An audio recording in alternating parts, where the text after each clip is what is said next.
하나님 앞에서 바르게 살고 싶다는 마음은 누구에게나 있습니다. 죄를 멀리하고 말씀대로 살아가며 거룩한 사람으로 서고 싶은 갈망이 마음 깊은 곳에 있습니다. 그래서 우리는 실수하거나 죄를 지었을 때 곧바로 회개하려고 애쓰고 다시는 같은 죄를 반복하지 않겠다고 다짐합니다. 하지만 그럼에도 불구하고 우리의 마음은 자주 흔들립니다. 어떤 날은 눈물로 기도하고 나서도 마음이 개운하지 않고 다시 그 죄가 떠오르면 내가 정말 용서받은 걸까 하는 의문이 생기기도 합니다. 스스로에게 물어보게 됩니다. 지금 내가 드리는 이 회개, 정말 하나님이 기뻐하실까? 이 정도면 충분한 걸까? 혹시 내가 죄를 너무 가볍게 여기는 건 아닐까? 우리는 하나님께 회개하고 싶고 거룩하게 살고 싶은 마음은 분명히 있지만 때로는 그것이 옳은 방향인지 하나님께서 받으시는 회개인지 확신하지 못할 때가 있습니다. 감정적으로 죄책감을 느끼는 것과 진정한 회개 사이에 무엇이 다른지 혼란스러울 때도 있습니다. 그래서 오늘은 이 질문을 깊이 생각해 보고자 합니다. 하나님이 기뻐하시는 회개는 어떤 모습일까? 진짜 회개란 무엇일까? 오늘 말씀을 통해 하나님이 기뻐하시는 회개의 모습이 무엇인지, 그리고 우리가 어떤 마음으로 하나님께 나아가야 할지를 함께 살펴보기 원합니다.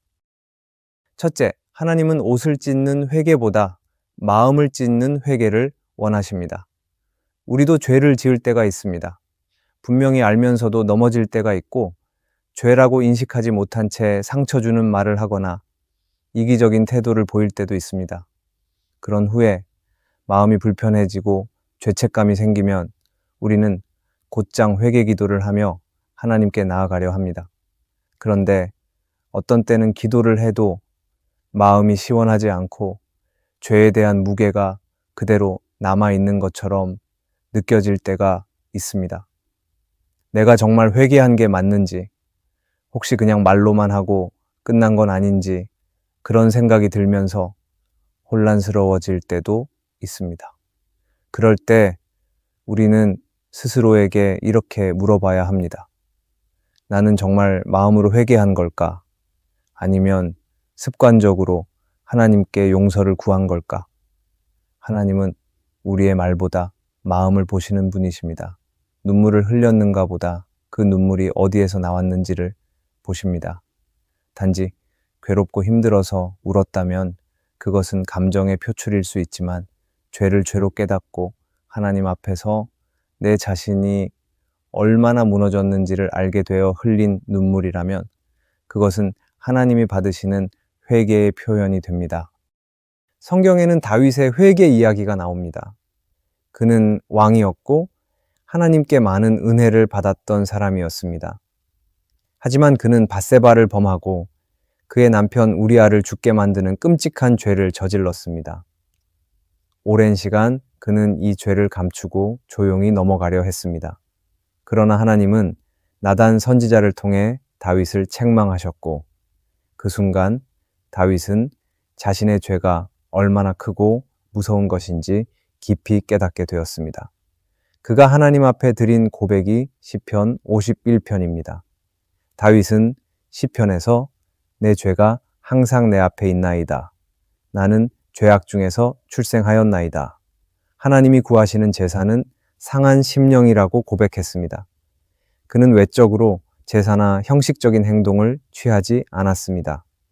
오히려 마음이 무너진 상태 그대로 하나님께 나아가 나는 주님께 죄를 지었습니다. 라고 인정했습니다. 이 회개는 단지 죄에 대한 인정이 아니라 그 죄 앞에서 완전히 부서진 마음이었습니다. 우리도 회개할 때 이런 태도가 있어야 합니다. 어떤 사람은 잘못한 뒤 어차피 하나님은 용서해 주시니까 라는 마음으로 가볍게 기도하고 끝냅니다. 때로는 죄책감을 느끼는 것이 힘들어서 빨리 잊어버리고 새로운 일을 하며 덮어버리려 합니다. 그러나 하나님은 우리가 그 죄를 얼마나 무겁게 여기는지 그것 때문에 마음이 찢어지는지를 보십니다. 회개는 무조건 괴로워야 한다는 뜻은 아니지만 하나님 앞에서 죄에 대한 자각이 깊을수록 우리의 마음은 자연스럽게 낮아지게 되어 있습니다.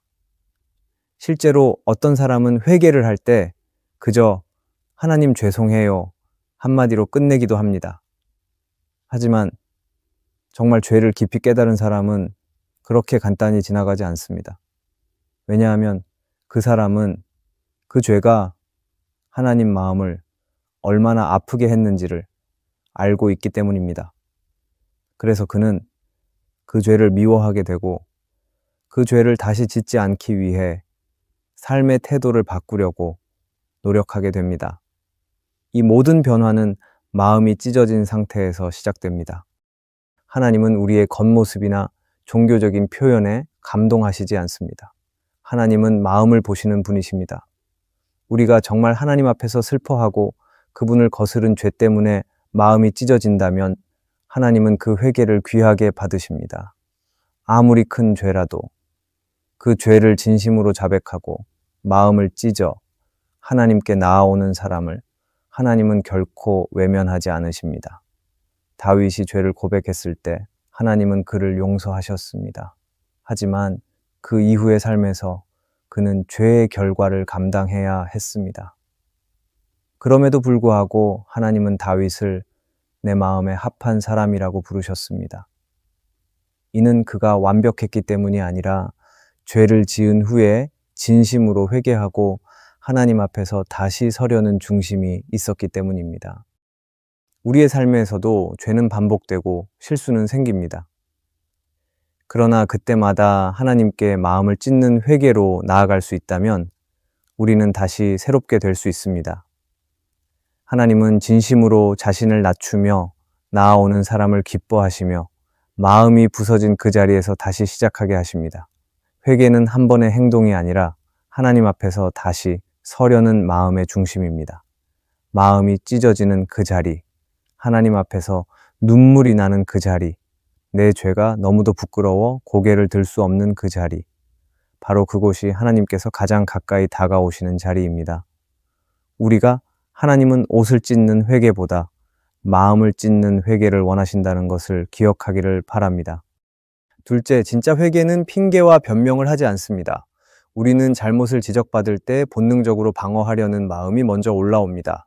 내가 그렇게 하려던 건 아니었어. 그 상황이 어쩔 수 없었어. 그 사람도 잘못했잖아. 하는 생각들이 마음을 가득 채우고는 합니다. 이런 태도는 사람 앞에서도 쉽게 나타나지만 하나님 앞에서도 똑같이 나타납니다.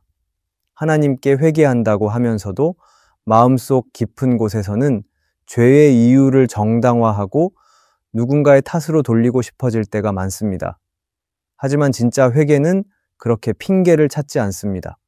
오히려 자신의 죄를 변명 없이 인정하고 하나님 앞에 책임을 고스란히 내려놓는 것이 진정한 회개의 시작입니다. 예수님께서 하신 비유 중에 바리새인과 세리의 기도가 나옵니다. 두 사람 모두 성전에 올라가 기도했습니다. 겉으로 보면 둘 다 경건해 보이는 사람이었지만 예수님은 이 두 사람의 기도를 전혀 다르게 보셨습니다. 바리새인은 기도하면서 자신이 얼마나 열심히 율법을 지키고 금식하는지를 자랑했습니다. 그리고 이렇게 말했습니다. 나는 다른 사람들, 곧 토색, 불에, 간음하는 자들과 같지 않고 이 세리와도 같지 않음을 감사합니다. 그는 자신이 지은 죄는 생각하지 않고 다른 사람과 비교하며 자기 의로움을 내세웠습니다. 말하자면 그는 회개가 아니라 자기 자랑을 한 것입니다. 반면 세리는 기도의 자리에서 멀찍이 서서 감히 하늘을 우러러 보지도 못하고 가슴을 치며 이렇게 기도했습니다. 하나님이여 불쌍히 여기소서 나는 죄인입니다. 그는 어떤 변명도 하지 않았습니다. 자신이 왜 그렇게 살았는지, 상황이 어땠는지 설명하지 않았습니다. 단지 나는 죄인입니다. 라는 고백 한마디로 자신의 모든 책임을 하나님 앞에 내려놓았습니다. 바로 그 사람을 예수님은 의롭다 하셨고 하나님께서 기뻐하셨습니다. 이처럼 진짜 회개는 자신을 합리화하지 않고 정직하게 죄를 인정하는 데서 시작됩니다. 그것은 자존심을 내려놓는 일입니다. 하나님 앞에서 무릎 꿇는 일이며 이 죄는 내가 지은 것입니다. 라고 책임을 피하지 않는 태도입니다. 많은 사람들이 회개하면서도 마음속으로는 누군가를 원망하거나 상황을 탓합니다. 그러나 그것은 아직 회개의 자리로 완전히 들어오지 못한 상태입니다. 회개는 상대방의 잘못을 바라보는 것이 아니라 하나님 앞에서 내 죄만 바라보는 것입니다. 우리도 삶 속에서 죄를 짓고 실수했을 때 변명하고 싶을 때가 있습니다. 하지만 그때 하나님 앞에 솔직해질 수 있어야 합니다. 회개는 내가 왜 그렇게 했는지 설명하는 것이 아니라 내가 그런 선택을 한 사람이라는 사실을 인정하는 것입니다. 마음속 깊은 곳에서 내가 죄인입니다 라고 인정할 수 있을 때 하나님은 그 고백을 가장 귀하게 여기십니다. 우리는 완벽하지 않기 때문에 넘어질 수밖에 없습니다. 하지만 하나님은 실수한 자를 미워하시는 분이 아니라 자신의 잘못을 책임 있게 인정하고 돌이키는 사람을 기뻐하시는 분입니다. 세리는 사람들 눈에 멸시받는 죄인이었지만 하나님 눈에는 정직한 회개자였습니다. 하나님은 지금도 그런 사람을 찾고 계십니다. 핑계 없이 자기 자신을 낮추고 책임을 인정하며 하나님 앞에 엎드리는 그 사람을 기뻐하십니다. 우리가 진짜 회개는 핑계와 변명을 하지 않는다는 것을 기억하기를 바랍니다. 셋째, 참된 회개는 눈물로 끝나지 않고 삶의 방향을 바꾸는 행동으로 이어집니다. 회개는 단지 죄책감에 빠지는 것이 아닙니다. 마음이 아프고 눈물이 흐를 수는 있지만 거기서 멈춘다면 그 회개는 아직 완성되지 않은 것입니다. 진짜 회개는 내 삶의 방향을 바꾸는 데까지 나아가야 합니다. 그 전까지는 내가 죄를 지었음을 인정하는 단계일 수 있지만 그 이후에는 그 죄를 멀리하고 다시는 같은 자리에 서지 않으려는 결단이 필요합니다. 회개는 감정으로만 끝나는 것이 아니라 실제로 그 죄에서 돌아서는 행동이 뒤따를 때 하나님께서 받으시는 온전한 회개가 됩니다. 예수님 시대에 삭개오라는 사람이 있었습니다. 그는 세리장이었고 로마의 세금을 거두어 바치며 자신은 그 사이에서 부당한 이익을 챙겼던 사람입니다. 당시 유대 사회에서 세리는 죄인이라는 말과 다르지 않을 정도로 경멸받는 존재였습니다. 사람들은 그를 보며 손가락질했고 그 스스로도 자신의 삶이 정직하지 않다는 사실을 알고 있었을 것입니다. 그런데 어느 날 예수님께서 그의 동네에 오셨고 삭가요는 그 예수님을 보기 위해 키가 작았던 자신을 감추지 않고 돌무화과 나무에 올라갔습니다. 그는 체면도 자존심도 내려놓고 예수님을 만나기를 간절히 원했던 사람입니다. 예수님은 그를 보고 먼저 다가가셨고 삭개오의 집에 들어가겠다고 하셨습니다. 그때 삭개오는 단순히 기뻐하며 예수님을 영접하는 데 그치지 않고 자신의 죄에 대해 구체적으로 반응했습니다. 그는 사람들 앞에서 이렇게 말했습니다. 보시옵소서, 내 소유의 절반을 가난한 자들에게 주겠으며 만일 누구의 것을 속여 빼앗은 일이 있으면 네 배나 갚겠나이다. 이 고백은 단지 말이 아니라 실제적인 결단이었습니다. 재산의 절반을 포기하고 불의하게 얻은 것은 정확히 갚겠다고 한 이 행동은 진짜 회개에서 나오는 구체적인 열매였습니다. 삭개오는 단지 마음이 아팠다고 말한 것이 아닙니다. 그는 자신의 죄를 알고 있었고 그것을 되돌리기 위해 실제적인 행동을 선택했습니다. 이것이 참된 회개의 모습입니다. 죄송합니다 라는 말보다 이제는 다르게 살겠습니다 라는 결단, 이전과는 다르게 행동하겠습니다 라는 삶의 변화가 함께 가야 합니다. 오늘날에도 우리는 하나님 앞에서 눈물을 흘릴 수 있습니다. 예배 시간이나 기도 중에 감정이 북받쳐 오를 때 마음이 무너질 때가 있습니다. 그러나 그 다음 날의 삶이 바뀌지 않는다면 그 눈물은 일시적인 감정일 수 있습니다. 진정한 회개는 그 죄를 끊기 위해 노력하고 반복되지 않도록 결단하며 삶의 태도를 바꾸는 데까지 이어져야 합니다. 말과 감정이 아닌 행동으로 하나님 앞에 돌아서야 합니다. 때로는 회개 후에도 습관처럼 그 죄가 반복될 수 있습니다. 하지만 그때 중요한 것은 포기하지 않는 것입니다. 하나님께서 보시는 것은 완벽한 결과가 아니라 다시는 그 죄로 돌아가지 않으려는 진심 어린 노력과 태도입니다. 삭개오처럼 삶의 방식이 완전히 바뀌기를 원하는 마음, 내게 익숙했던 것을 내려놓고 하나님의 기준에 따라 다시 살아가려는 결단, 그것이 참된 회개의 증거입니다. 하나님은 지금도 우리의 말보다 행동을 보십니다. 오늘 우리가 하나님께 드리는 회개가 단지 감정에서 끝나지 않고 실제 삶의 방향을 바꾸는 믿음의 행동으로 이어지기를 바랍니다. 죄에서 돌아서는 구체적인 결단과 변화가 있을 때 하나님은 그 회개를 기뻐하시며 새로운 길로 우리를 이끄십니다. 우리가 참된 회개는 눈물로 끝나지 않고 삶의 방향을 바꾸는 구체적인 행동으로 이어진다는 것을 기억하기를 바랍니다. 넷째, 진정한 회개는 돌이킴만이 아니라 하나님 앞에 나아가는 것입니다. 회개는 단지 죄에서 멀어지는 것에서 끝나지 않습니다. 진짜 회개는 하나님께로 다시 가까이 가는 것입니다. 죄를 미워하는 것도 중요하지만 그것보다 더 중요한 것은 하나님을 사랑하는 마음으로 돌아가는 것입니다. 하나님은 우리가 죄를 멀리하는 만큼 그분께 가까이 나아오기를 원하십니다. 회개는 죄책감에 빠져 고개 숙이고 있는 것이 아니라 하나님 앞에 엎드려 다시 시작하려는 마음의 걸음입니다. 예수님께서 하신 비유 중에 가장 잘 알려진 이야기 중 하나는 돌아온 탕자의 이야기입니다. 둘째 아들은 아버지의 재산을 미리 받아 방탕하게 써버리고 모든 것을 잃어버린 후 돼지를 치는 자리까지 떨어졌습니다. 그는 그곳에서야 비로소 자신의 처지를 돌아보게 됩니다. 배가 고파 죽을 지경이 되어서야 아버지 집에서는 일꾼도 이런 고생은 하지 않을 텐데 하는 마음이 들었고 그제서야 자신이 돌아가야 할 곳이 어딘지 깨달았습니다. 하지만 그는 단순히 집으로만 돌아간 것이 아니라 아버지께로 돌아갔습니다. 그는 아버지 앞에서 이렇게 말할 생각을 했습니다. 나는 아버지께 죄를 지었습니다. 이제는 아들이라 불릴 자격도 없습니다. 품꾼의 하나로만 써주세요.